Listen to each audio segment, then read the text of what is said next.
ouvrira notre Bible dans le livre de la Genèse au chapitre 40 et on va lire à partir du verset 1er. Genèse 40, verset 1er.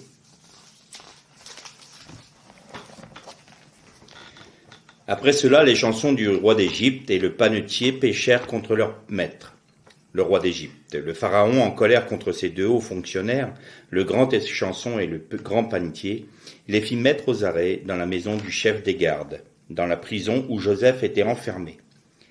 Le chef des gardes préposa Joseph à leur service. Ils restèrent quelque temps aux arrêts. Au cours d'une nuit, l'échanson et le panetier du roi d'Égypte, enfermés dans la prison, firent tous les deux un rêve, chacun le sien, chaque rêve ayant son interprétation propre. Au matin, quand Joseph vint vers eux, il vit qu'ils étaient de mauvaise humeur. Alors il demanda au haut fonctionnaire du Pharaon, qui était avec lui aux arrêts dans la maison de son maître, « Pourquoi avez-vous l'air sombre aujourd'hui ?» Ils lui répondirent, « Nous avons fait un rêve, et il n'y a personne pour nous l'interpréter. » Joseph leur dit, « N'est-ce pas à Dieu qu'appartiennent les interprétations ? Racontez-moi, je vous prie. » Le grand échanson raconta à Joseph le rêve qu'il avait fait. Il lui dit, « Dans mon rêve, il y avait un cep de vigne devant moi. Ce cep avait 3 sarments, et il a bourgeonné. Ses fleurs ont poussé, et ses grappes ont donné des raisins mûrs. La coupe du Pharaon était dans ma main. J'ai pris les raisins, je les ai pressés dans la coupe du Pharaon, et j'ai mis la coupe dans la main du Pharaon. » Joseph lui dit, « Voici l'interprétation des 3 sarments sont 3 jours. Encore 3 jours, et le Pharaon élèvera ta tête et te rétablira dans ta charge. Tu mettras la coupe du Pharaon dans sa main, comme tu le faisais d'habitude, lorsque tu étais son échanson. Seulement, quand tout ira bien, pour toi, souviens-toi de moi, et agis avec fidélité envers moi, je te prie. Évoque mon cas auprès du Pharaon, et fais-moi sortir de cette maison, car j'ai été enlevé du pays des Hébreux, et je n'ai rien fait ici pour qu'on me mette au cachot. » Le grand panetier, voyant que c'était une interprétation favorable, dit à Joseph, « Dans mon rêve, à moi, il y avait 3 corbeilles de pain. Sur ma tête, dans la corbeille la plus élevée, il y avait toutes sortes de pains et de gâteaux pour le Pharaon. Les oiseaux mangeaient dans la corbeille au-dessus de ma tête. » Joseph répondit, « Voici l'interprétation. Les 3 corbeilles sont 3 jours. Encore 3 jours et le Pharaon élèvera la tête au-dessus de toi, il te fera pendre à un bois, et les oiseaux mangeront ta chair. » Le 3e jour, c'était l'anniversaire de la naissance du Pharaon. Il donna un banquet pour tous les gens de sa cour et il éleva la tête du grand échanson à la tête du grand panetier, et la tête du grand panetier au milieu des gens de sa cour. Il rétablit le grand échanson dans sa fonction. Celui-ci mit la coupe dans la main de Pharaon. Quant au grand panetier, il le fit pendre, selon l'interprétation que Joseph avait donnée. Mais le grand échanson ne se souvient pas de Joseph et il l'oublia. On fera une autre lecture. Et là, on va lire au chapitre 39. Premier verset. On avait amené Joseph en Égypte. Un Égyptien, Potiphar, haut fonctionnaire du Pharaon, commandant des gardes, l'acheta aux Ismaélites qui lui avaient amené. Le Seigneur fut avec Joseph, tout lui réussissait. Il était dans la maison de son maître, l'Égyptien. Son maître vit que le Seigneur était avec lui. Tout ce qu'il entreprenait, le Seigneur le faisait réussir. Joseph trouva grâce aux yeux de son maître, et il resta à son service. Son maître le nomma intendant de sa maison, et lui confia tout ce qui lui appartenait. Dès qu'il l'eut nommé intendant de sa maison et tout ce qui lui appartenait, le Seigneur bénit la maison de l'Égyptien, à cause de Joseph. La bénédiction du Seigneur était sur tout ce qui appartenait, à la maison comme au champ. Il abandonna à Joseph tout ce qui lui appartenait avec lui. Il ne s'occupait plus de rien, sinon de sa propre nourriture. Or, Joseph était d'une très grande beauté. Après cela, la femme de son maître leva les yeux vers Joseph en disant « Couche avec moi ». Il refusa et dit à la femme de son maître « Avec moi, mon maître ne s'occupe plus de rien dans la maison. Il m'a confié tout ce qui lui appartient. Il n'y a personne de plus grand que moi dans cette maison. Et il ne m'a rien interdit, sauf toi, parce que tu es sa femme. Comment pourrais-je faire un aussi grand mal et pécher ainsi contre Dieu ?» Elle avait beau parler jour après jour à Joseph, il ne l'écoutait pas. Il ne voulait pas coucher auprès d'elle pour s'unir à elle. Un beau jour, il entra dans la maison pour faire son travail. Tous les gens de la maison, personne n'était dans la maison. Alors, elle le saisit par son vêtement en disant « Couche avec moi ». Il abandonna son vêtement dans sa main et s'enfuit au dehors. Lorsqu'elle vit qu'il avait abandonné son vêtement dans sa main et qu'il s'était enfui dehors, elle appela les gens de sa maison et leur dit: Regardez, il nous a amené un Hébreu pour qu'il s'amuse avec nous. Il est venu vers moi pour coucher avec moi, mais j'ai crié très fort. Quand il m'a entendu élever la voix et crier, il a abandonné son vêtement auprès de moi et il s'est enfui dehors. Elle posa le vêtement de Joseph auprès d'elle jusqu'à ce que son maître rentre à la maison. Alors elle lui dit, de la même manière: L'esclave hébreu que tu nous as amené est venu vers moi pour s'amuser de moi. Comme je me mettais à crier, il a abandonné son vêtement auprès de moi et il s'est enfui dehors. Après avoir entendu les paroles de sa femme, qui lui disait: Voilà ce que m'a fait ton esclave, il se mit en colère. Le maître de Joseph le fit arrêter et mettre en prison, là où étaient enfermés les prisonniers du roi. Il resta là, en prison. On arrêtera là nos lectures. Bon, le récit de Joseph, on a quelques fois parlé. Il est évident que Joseph nous parle du Messie, nous parle des choses qui doivent arriver, nous parle des choses qui sont déjà arrivées. Et aujourd'hui, je voudrais m'arrêter sur cet épisode où Joseph est harcelé par la femme de Potiphar. C'est un axe qu'on ne prend pas souvent. Et je crois qu'il y a une grande leçon pour nous à travers ce récit. Alors pour résumer, Joseph était le fils de Yaakov, il était le fils de Rachel, le seul fils qu'elle a eu. Ensuite, elle a eu Benjamin quand Joseph a été vendu par ses frères. Et donc c'est là qu'on voit que l'image, la typologie du Mashiach ben Yosef prend toute son acuité et son envergure, parce que Yosef était donc le seul fils de Rachel, et son père l'aimait plus que les autres. Alors, c'est un bien ou un mal, évidemment, ça, dans toutes les histoires de famille, il y a des problèmes comme ça. C'était assez récurrent. On voit bien que Esav était le préféré de Yitzhak et Yaakov était le préféré de Rivka. Donc on voit que ces problèmes de couple et de famille sont assez récurrents. Mais au-delà de ça,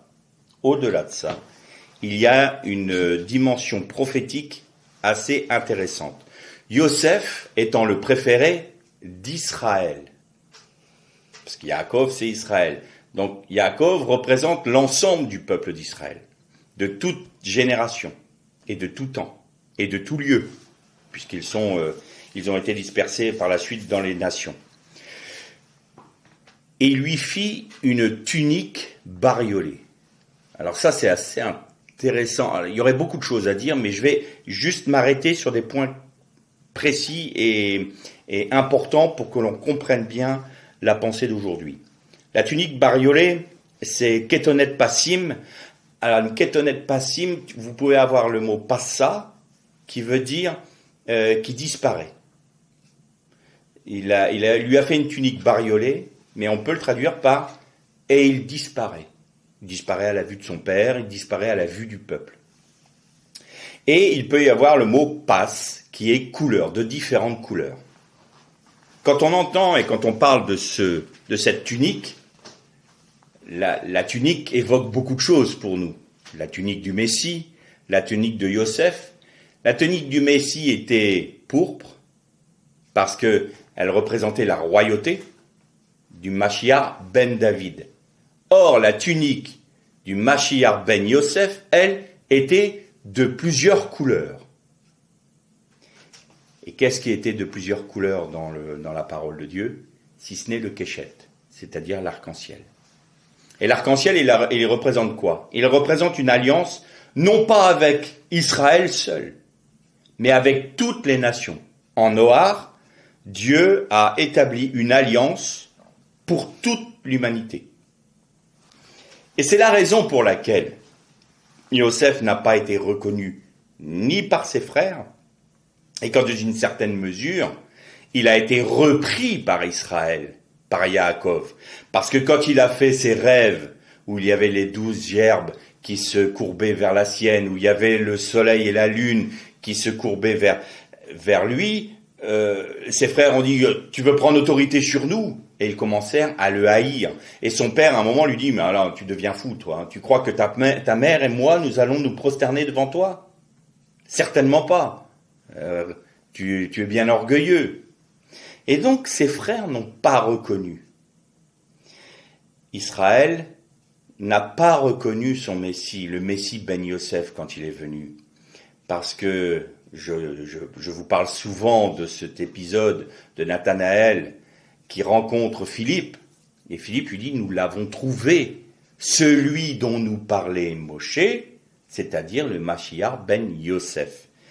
Et Israël n'a pas compris que son Messie établirait une alliance avec toutes les nations. Pour Israël, l'alliance, c'était l'alliance de la circoncision, qui d'ailleurs, ça serait trop long à vous expliquer, mais il y a un lien direct avec l'arc-en-ciel, entre la circoncision et l'arc-en-ciel, il y a un lien. Mais ça, c'est caché dans les codes de la Torah. Mais là, on manquerait de temps pour vous l'expliquer. J'en avais parlé, il me semble, il y a un moment, mais peu importe, un jour on reviendra sur le sujet. Et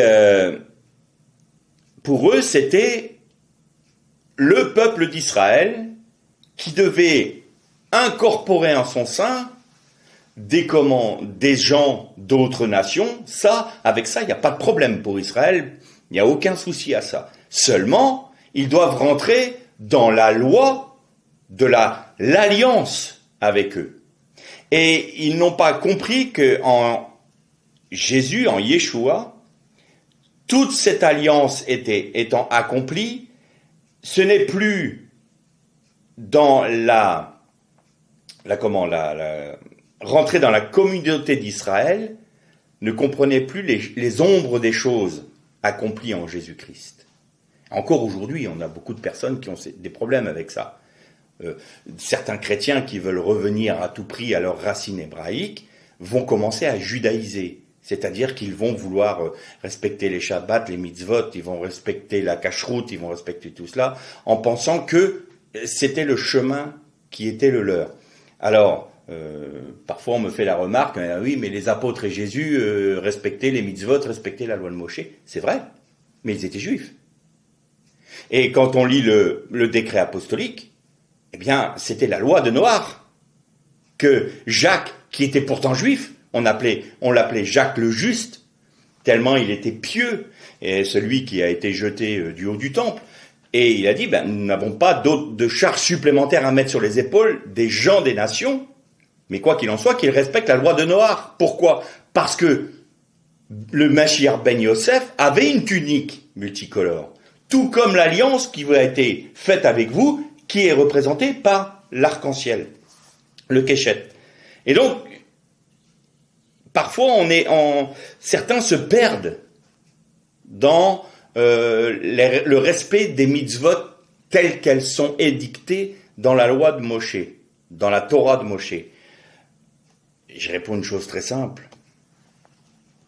Un véritable juif, à ce moment-là, s'il respecte toutes les mitzvot, toute la loi de Moshe, il n'a pas besoin de Kippour. Parce qu'il n'a pas besoin de pardon, puisqu'il respecte toutes les mitzvot. Donc il, entre guillemets, mérite son salut. Et il y en avait un juif comme ça, qui respectait toutes les mitzvot depuis son enfance. On l'appelle communément le jeune homme riche. Et Jésus lui dit, il te manque une chose. Il nous manquera toujours une chose, même si on respecte toutes les mitzvot à la lettre. Il nous manque un rédempteur. Et ce rédempteur, c'est le Mashiach Ben Yosef. Je ferme là la parenthèse. Et donc, les frères de Joseph n'ont pas pu reconnaître cette dimension messianique qu'il y avait dans leurs frères. Alors, on va pouvoir encore aller plus loin dans le lien qu'il y a entre le Mashiach Ben Yosef et le Mashiach Ben David, celui qui va régner. Quand Jésus est venu sur terre, il a été vendu par un de ses frères. On en a parlé il n'y a pas longtemps, quand Yehuda l'a vendu aux Romains et aux prêtres. Eh bien, Yosef a été vendu par ses frères. Yeshua, quand il est mort, il est resté 3 jours et 3 nuits dans le tombeau. Joseph est resté 3 jours et 3 nuits dans la citerne. Nous retrouvons toutes ces similitudes-là. Mais le Mashiach ben Yosef, s'il nous parle du Mashiach ben David, il nous parle aussi de la fin des temps. Alors on ne l'a pas lu ça, mais à la fin du récit sur les échansons, de l'échanson et du panetier, là aussi il y aurait des choses à dire. L'échanson, c'est celui qui fait boire la coupe. Le panetier, littéralement c'est un boulanger. Donc il y avait le boulanger du roi et on dirait aujourd'hui, je sais plus comment, un sommelier, en quelque sorte. Eh bien, le sommelier, c'est celui qui fait boire la coupe au roi. Et le panetier, c'est celui qui lui apporte le pain. Le Christ a été brisé, comme le pain a été rompu. Il a bu la coupe, mais il nous invite à boire sa coupe. Donc, ce lien qu'il y a dans l'aspect messianique est tout le long du récit de Joseph.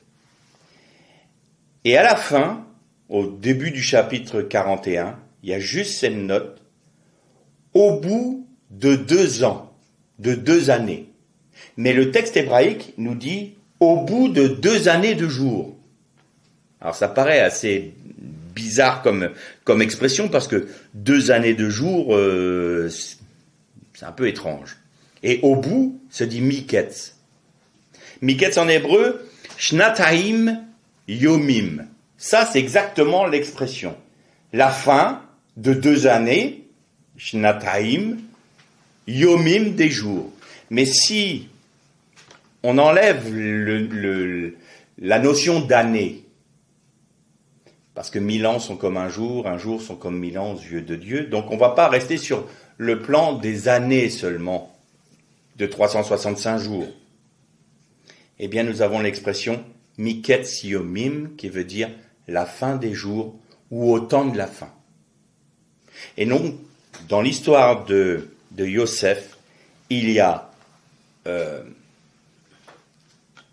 une dimension eschatologique. Et la dimension eschatologique, nous l'avons plus loin. Il est dans la prison à cause d'une femme. Et là, je balaye un peu la vie de Joseph pour en arriver après au cœur de la méditation qui sera la femme de Potiphar. Mais d'abord, je plante tout l'ensemble du tableau. Il est enfermé dans la prison.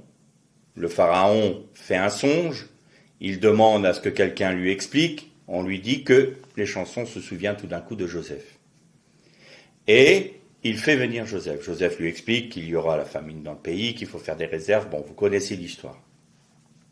Et là, Joseph devient l'homme le plus puissant d'Égypte après Pharaon. Et là, on rentre dans une dimension eschatologique. Parce que le Mashiach ben Yosef va se muer en Mashiach ben David. Et le Mashiach ben David, il ne peut pas être reconnu par ses frères, qui sont les Hébreux. Parce qu'il est habillé comme un Égyptien. Il est dans la gloire d'un Égyptien. Pour eux, il est étrange. Pour eux, il a un visage inconnu. Pour eux, il est fardé, comme les pharaons de l'époque. Pour eux, les Égyptiens. Pour eux, c'est un Égyptien. Et ils arrivent auprès de Joseph et ne le reconnaissent pas. Joseph fait tout un plan, il met en place tout un plan pour pouvoir se faire reconnaître d'eux. Mais pas n'importe comment. Il aurait pu très bien dire, je vais me faire reconnaître tout de suite, c'est moi Joseph. Voilà, vous m'avez vendu, mais je vous demande pardon. Ce qu'il voulait savoir, c'est est-ce qu'ils ont un cœur repentant. Il attendait une chose, c'était la repentance de ses frères. Et après avoir eu la repentance de ses frères, notamment de Judas, très intéressant, il y a un transfert là. Le Mashiach ben Yosef transfère à Mashiach ben David de Yehuda, de la tribu de Yehuda. Et au moment où il réalise que ses frères sont dans la repentance, à ce moment-là, il se fait reconnaître d'eux.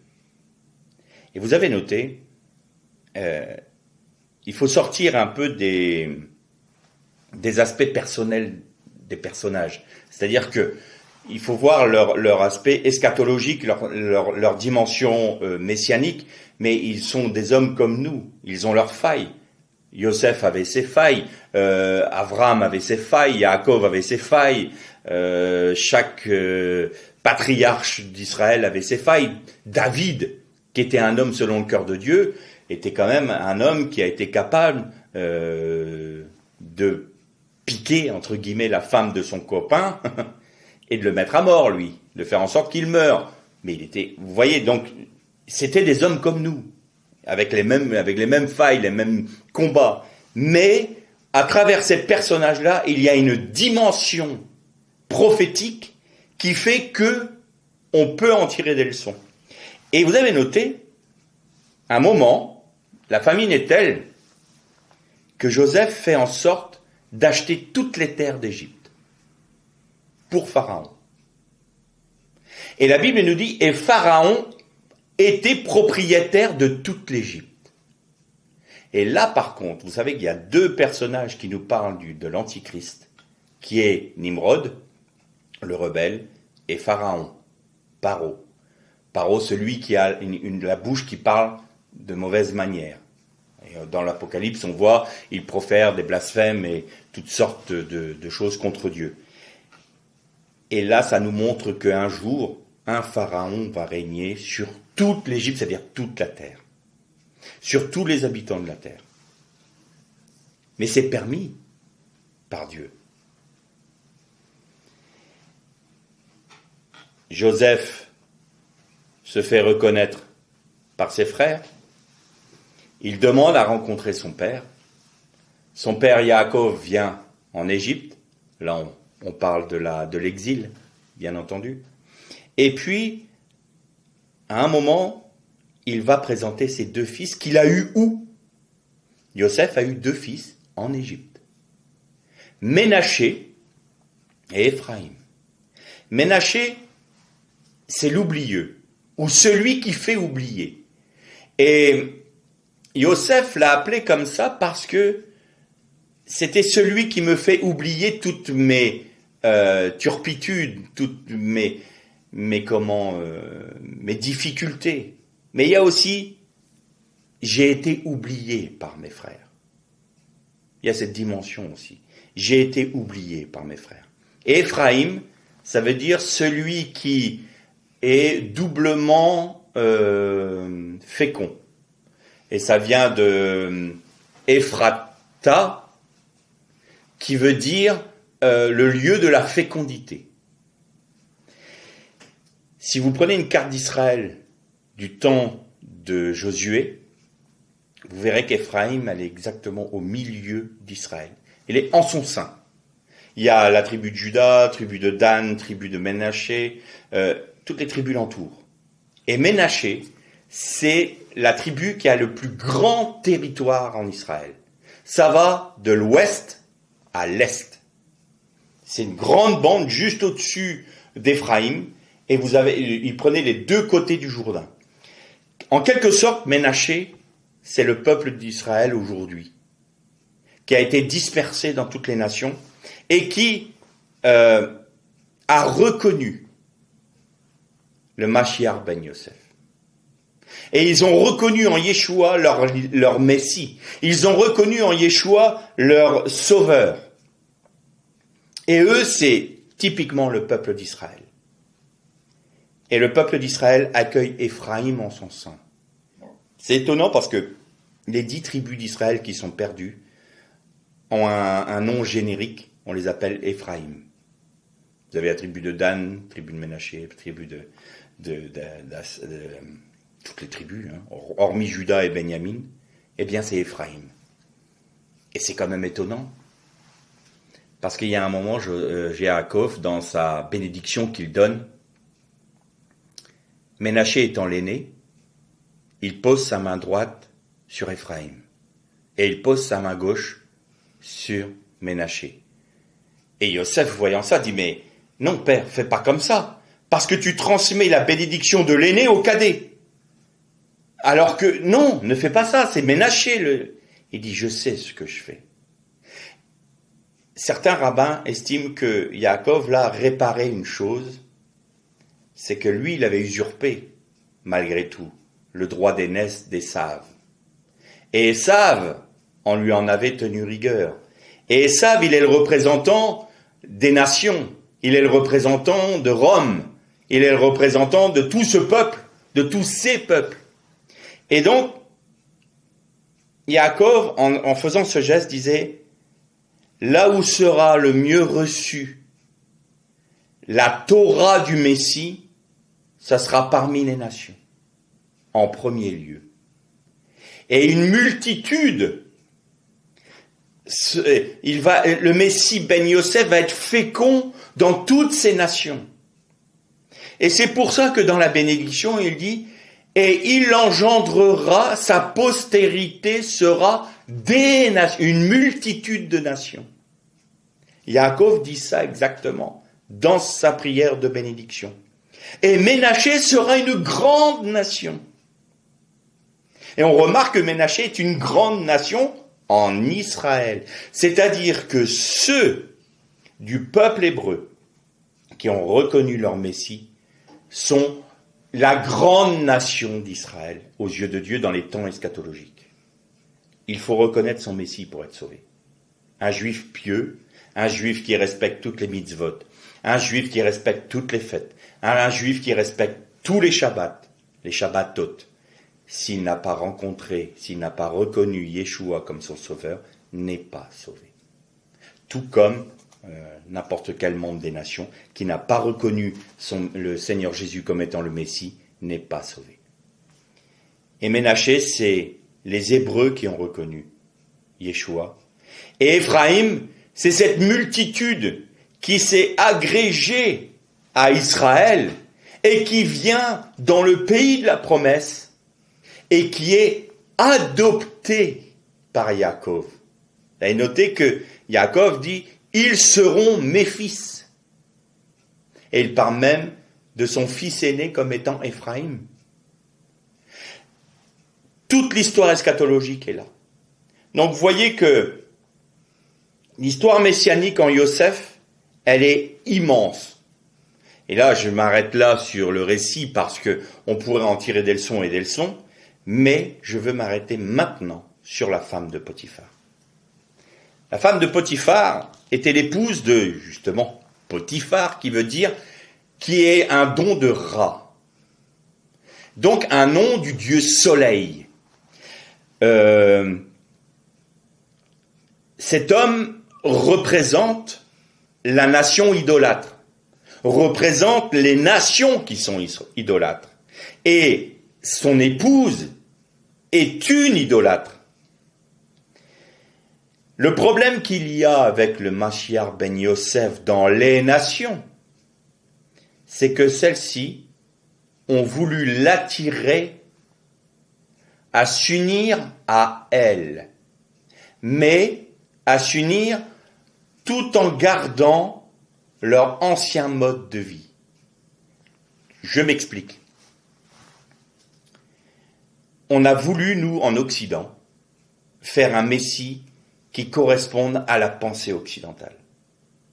Et donc, on a pris de la philosophie grecque, on l'a mélangé avec la Torah du Mashiach, c'est-à-dire le Nouveau Testament, l'Évangile, la bonne nouvelle, et on en a fait une petite tambouille qui fait que le Messie est enfermé dans nos raisonnements. Il est enfermé à tel point que les Juifs ne reconnaissent plus leur Messie. Et quand nous essayons d'amener Jésus dans nos propres pensées, quand nous essayons de nous saisir du Messie pour qu'il s'unisse à nous dans notre conception charnelle des choses, eh bien nous reproduisons ce que la femme de Potiphar a fait. Elle voulait à tout prix s'unir à Yosef. Quand une église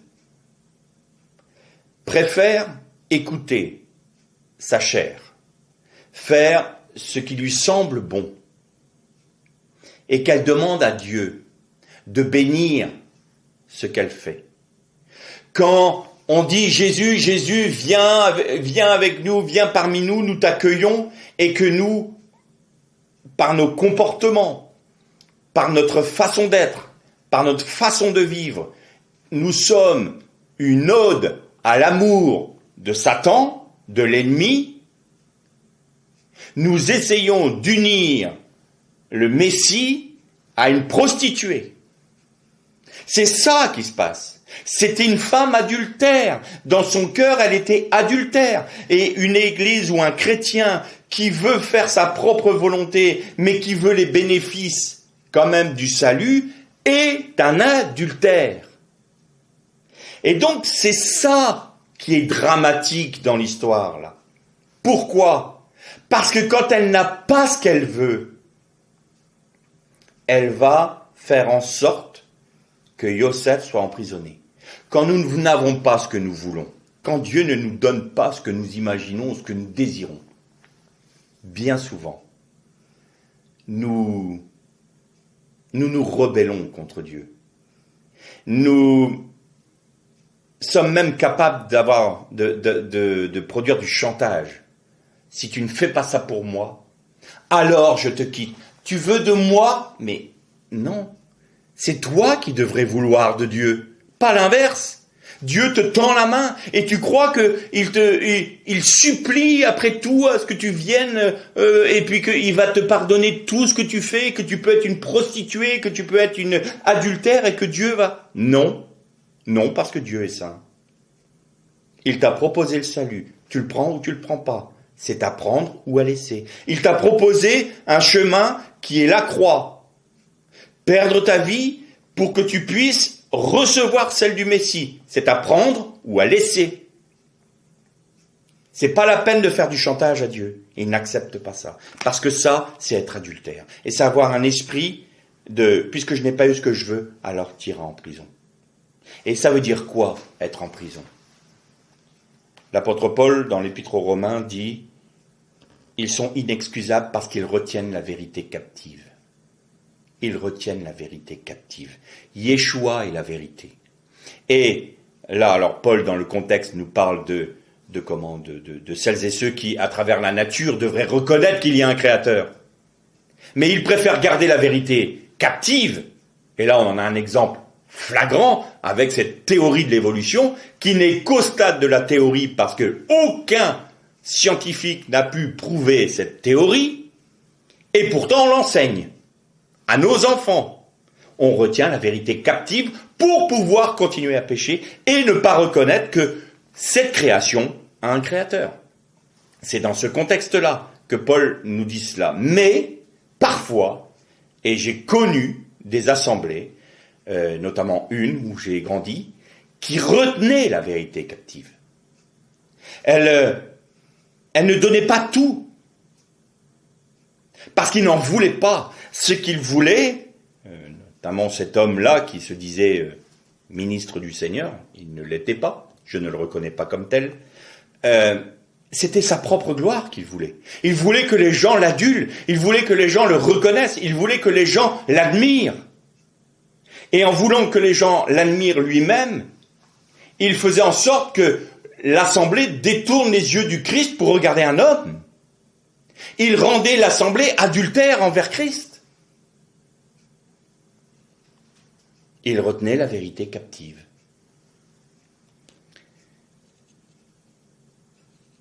C'est dans Daniel aussi, où il est dit que la corne qui est l'antichrist va mettre la vérité par terre, va mettre la vérité au sol.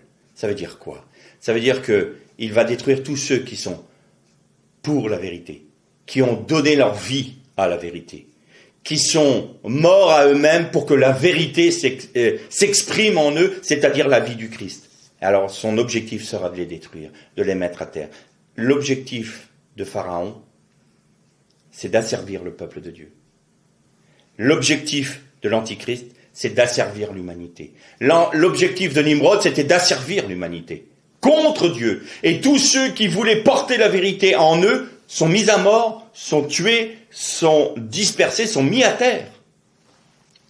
Donc quand on laisse s'exprimer en nous la moindre parcelle de notre nature charnelle, quand on laisse s'exprimer au sein d'une assemblée la moindre parcelle de la nature charnelle, nous sommes telle la femme de Potiphar qui disait à Yosef, c'est-à-dire au Messie, viens et unis-toi à moi, souille-toi avec moi. Souille-toi avec moi. Ma volonté de te suivre est à la condition que tu te souilles avec moi. Et Yosef, qui est le tzaddik par excellence dans le monde juif, c'est-à-dire le juste, n'a jamais accepté de s'unir à cette femme. Elle dit, je ne peux pas faire ça. Je ne peux pas. Et Jésus ne s'unira jamais à la chair. Jamais. C'est impossible. Alors, dans ce récit, nous voyons le Messie qui nous interpelle et qui nous dit, qui voulez-vous être? Mon épouse? Voulez-vous faire partie d'Éphraïm? Voulez-vous être cette épouse pure, sans tache? On n'en parle pas beaucoup de l'épouse de Yosef. On sait qu'elle s'appelle Asnath, que c'était une Égyptienne. C'est-à-dire, elle était la représentation d'Éphraïm. C'était celle qui a accepté le Messie en premier lieu. Mais après, il fallait que Yosef soit rendu à son peuple. Et vous notez que quand le peuple d'Israël, des centaines d'années plus tard, est sorti d'Égypte, par une autre figure du Messie qui était Moshé, le premier à être rentré dans la mer des joncs qui étaient séparés en deux, c'était le cercueil de Yosef.